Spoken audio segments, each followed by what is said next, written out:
Hi, so today we're going to be replacing the condenser fan motor on this unit here. The tools that you may need are a 5/16 nut driver, which you can also put on your drill to help make it easier to access the electrical panel. You'll need a pair of wire strippers, you'll need a crescent wrench, you'll need a Phillips bit nut driver, you'll need side cutters, and then a 5/16 and 1/4 inch nut driver will also help you. And then zip ties and a digital multimeter.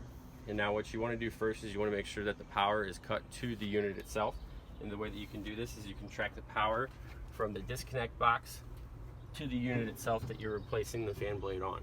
So we'll go ahead and open this up, which you push down on this, pull it out, push in, and it'll stay up.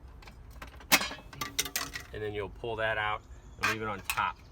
These are directional. If you put it in upside down, it will not have power to the unit.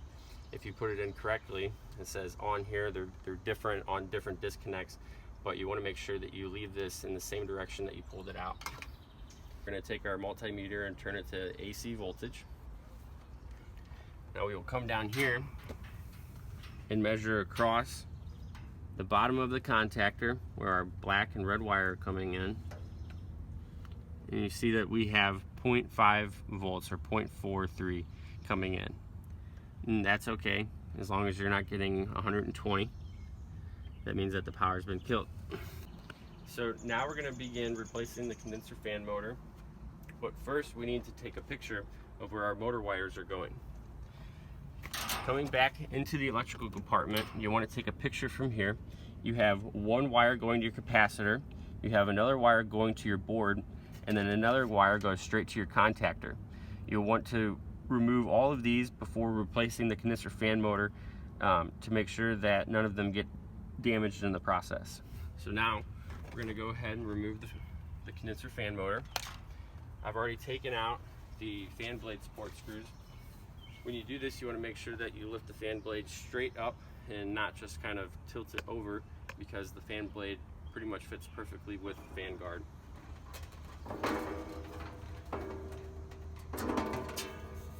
Once you have it out, you can take this and rotate it.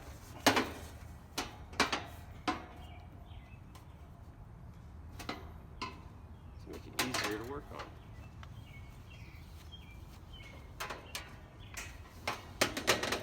Once you have that situated, you're going to want to take care of your fan blade.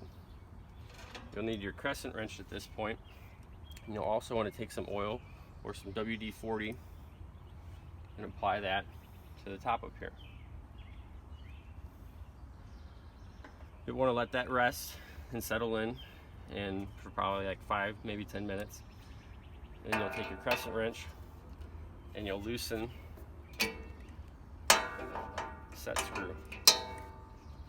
Once you do that, you should be able to push from the bottom. It'll come right off. And now we're going to put the new fan motor on. Alright, and now in this next part, we'll be replacing the old motor with our new motor. We've already loosened the bolts from the back side, so we'll be able to just lift this out. We'll set this to the side. And now here's our new motor that we'll be putting in. So these screws near the axle will need to be taken care of because we don't want the fan blade hitting those. You can take your screwdriver, take the bit out, you insert that inside of there, and then go back and forth, and it'll break that off. I'll do it again. Just put it inside, go backwards and forwards, and it breaks it off. And now that we have that done, we will insert the motor into its mounting position. Keep in mind these wires, you'll want to run these the same direction that the old one was run. Just like that. Now once we have those in, we'll take our nuts, secure this onto there, and then we will position the fan blade. You want to make sure that the fan blade is close to this edge here so that it's pulling the air through here efficiently. You don't want it too low and you don't want it too high. High being too close to the motor and it won't spin, too low and it won't grab enough air. So right here is about the perfect spot. You got the top of the blade coming along this edge here, and it's going to pull out the right amount of air that the unit needs. Another way that you can make sure that your fan blade is going to be the same height is before you take off the old motor, you can see where the set screw is on the axle itself. You can take your tape measure, measure from the bottom of the motor or the fan blade guard, and see that this is 8 inches away from the fan blade itself.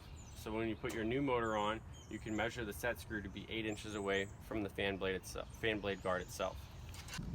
So we have our old motor back on here for demonstration purposes. We're going to begin now rewiring our motor back to our controls. So we've already taken the wires and gone through the housing here. We've run it down here. We have our brown wire hooked up to the fan terminal, our black wire hooked up to the outdoor fan terminal, and then our yellow wire is hooked up to the incoming power on the contactor. Now that you have your fan blade on and your motor on, you want to make sure that the wires are out of the way of the fan blade. So in order to do this, we're going to pull this tight and reinsert that in there to secure the wires. And then we want to make sure that the fan blade is not making contact with anything, and then that it is also the correct height. So we'll give it a spin. We're not hearing it contact anything. And then if you take a look along this edge here, you can see that the fan blade is not coming in contact with, but is on the same level of this edge here. So now you'll want to make sure that all your wires are secured. You'll take these down here and you'll run it through that there. You want to secure those, and you'll take a zip tie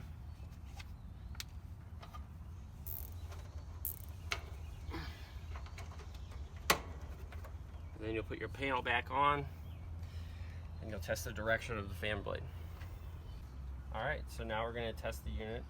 We're going to go ahead and plug the disconnect back in.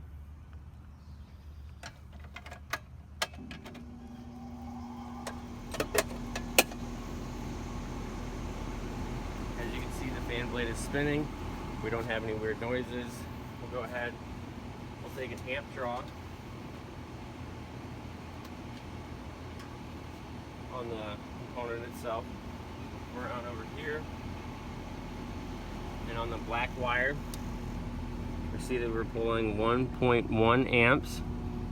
That's within range of the 1.6 on the motor, so we're good.